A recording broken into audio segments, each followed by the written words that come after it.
Hello students, welcome to our ing with YouTube channel. Students, మీతో ఒక story పంచుకోవాలి. ఆ స్టోరీ ఏంటంటే ఒక నిరుద్యోగి రాసిన స్టోరీ. అంటే మన ఇంగ్ విత్ ఇన్స్టిట్యూట్లో కొంతమంది పిల్లలు రీసెంట్గా జాయిన్ అయ్యారు. అందులో వాళ్ళకి స్టోరీ కాంపిటీషన్ పెట్టడం జరిగింది. అయితే ఆ స్టోరీ కాంపిటీషన్లో ఒక అబ్బాయి 25 ఇయర్స్ ఉంటాయి. ఆ అబ్బాయి రాసిన ఒక చిన్న స్టోరీ. స్టోరీ రాసి తెలుగులో రాసి దాన్ని ఇంగ్లీష్లోకి ట్రాన్స్లేట్ చేయమన్నాడు.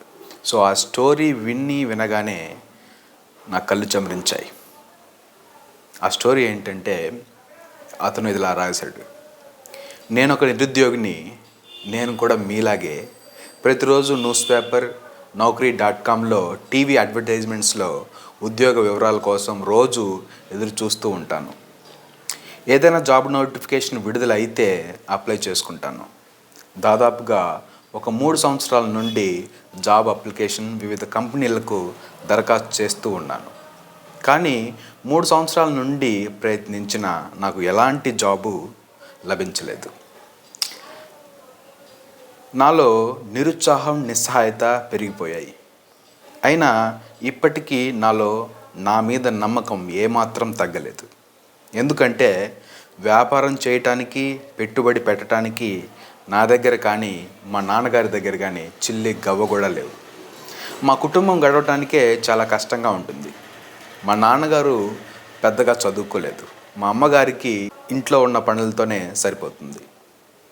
మా కుటుంబం అంతా మా నాన్నగారి నెల జీవితం మీద ఆధారపడి పనిచేయాలి.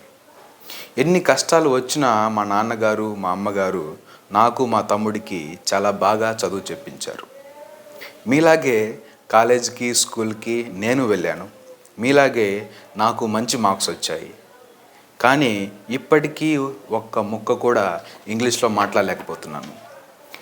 జాబ్ సెలక్షన్ ప్రాసెస్లో జరిగే ప్రతి ప్రశ్నకి కనీసం ఒక్క ప్రశ్నకు కూడా నాకు సమాధానము తెలిసేది కాదు. అయినా తప్పు ఎవరిది? నేను వెళ్ళిన కాలేజీదా, నేను వెళ్ళిన స్కూల్దా, నాకు చదువు చెప్పిన టీచర్స్దా, క్లాస్లో కూర్చొని ఏ పాఠము వినని, కనీసం ప్రశ్నించని నాదా? అయినా ఎవరిని దోషించి ఏమిటి లాభం? నేర్చుకోవటంలో, నైపుణ్యం పెంచుకోవటంలో వెనుకబడిపోయిన నేను మళ్ళీ నేర్చుకోవాలి, మళ్ళీ సాధన చేయాలి, మళ్ళీ నైపుణ్యాన్ని పెంచుకోవాలి. కానీ ఎన్ని కోర్సులను చేయాలి, ఎన్ని ఇన్స్టిట్యూట్స్ చుట్టూ తిరగాలి? ఇప్పటికే నా మీద 25 సంవత్సరాలు వచ్చి పడ్డాయి.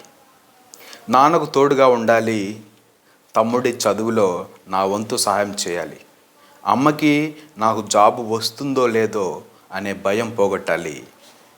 మా ఊరిలో మా నాన్నగారిని, మా అమ్మగారిని వెటకారంగా పలకరించే నోర్లు మూయించాలి. మళ్ళీ మరో ప్రయత్నం గట్టిగా, బలంగా చేయాలి. ఆ స్టూడెంట్ రాసిన స్టోరీ ఇది. చివరికి ఆ స్టూడెంట్ ఏం రియలైజ్ అయ్యాడంటే గట్టిగా, బలంగా ఒక ప్రయత్నం అయితే చేయాలి అని మన ఇన్స్టిట్యూట్కి వచ్చాడు. ఇంగ్లీష్ నేర్చుకుంటూ ఉన్నాడు. ఇది నాకు చాలా ఇన్స్పైరింగ్గా అనిపించింది. మీరు ఏ ఏజ్లో స్టార్ట్ చేసినా మీ ప్రయత్నం కనుక గట్టిగా, బలంగా ఉంటే మార్పు వస్తుంది. మీరు అనుకున్న మంచి జీవితాన్ని పొందగలరు. Thank you for listening to me.